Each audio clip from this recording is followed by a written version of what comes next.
We have been selling the CurlBand for about 1.5 years now.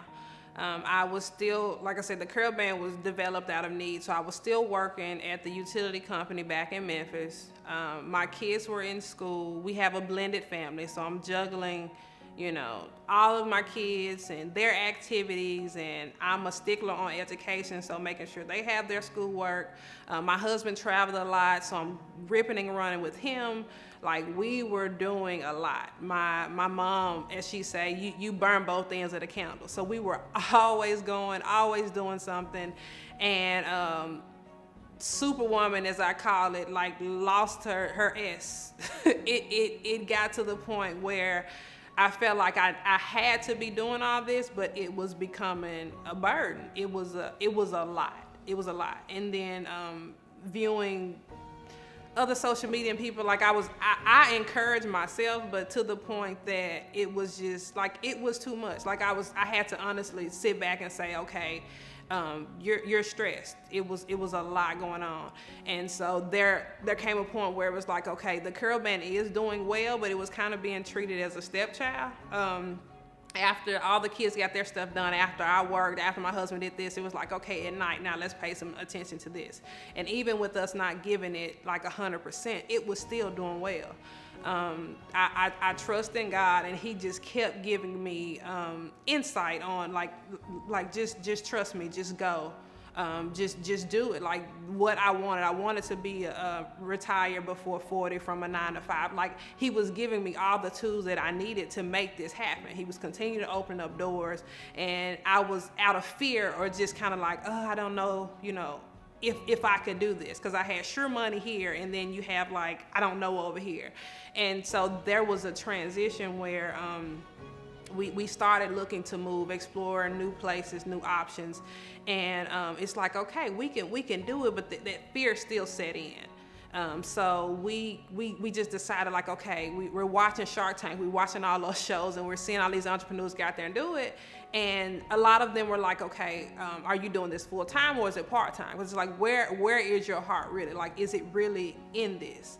And so we had that transitional point where some things just started happening, things just started changing, and it was like, we could really do this full time, like, trusting first in God that He has us, building a relationship with Him. Like, the closer I got with Him, the more confirmation that I got. And so we were traveling back and forth to T.D. Jakes' ministry. And it's like every sermon that we were hearing from him was catered to us to just take that jump, take that leap.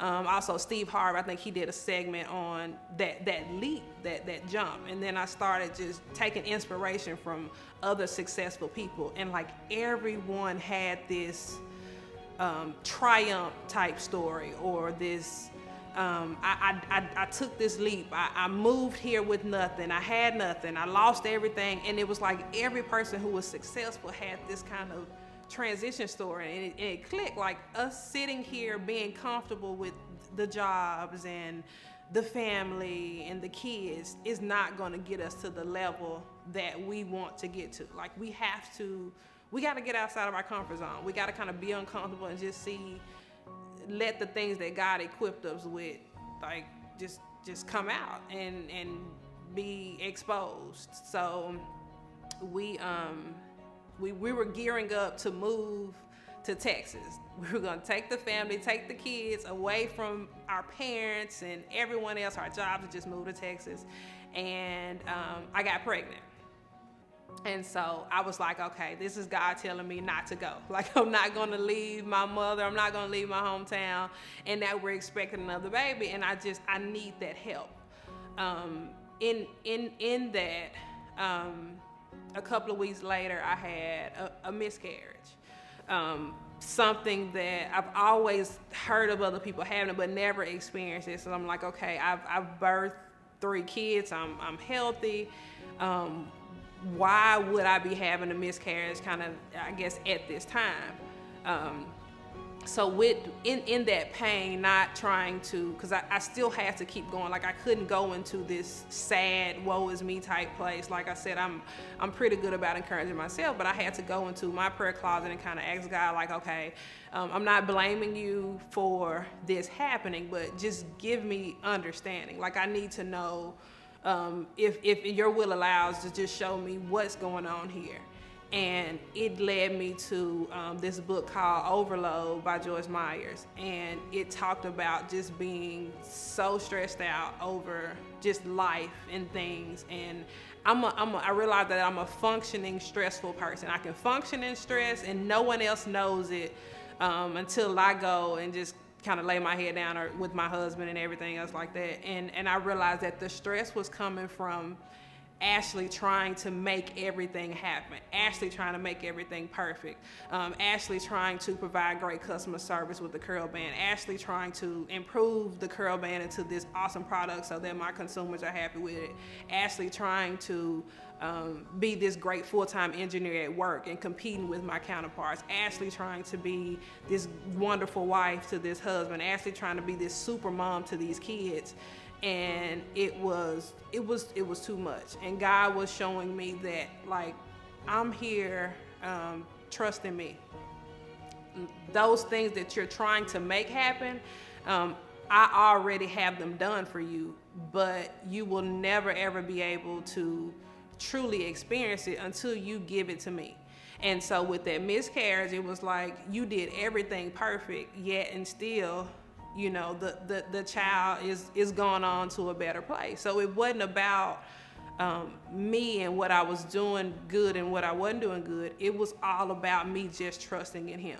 And I believe that miscarriage was a turning point for me to be at a healthier place so that I could go on and grow with the CurlBand and things like that. So that miscarriage was actually a blessing in that it allowed me to, one, let go of some things and trust him, put my 2 weeks in from being a full-time engineer, my husband leaving his job, us up and moving to the place where God was saying, hey, I got some doors open for you here, let's go. So we put our 2 weeks in and we went.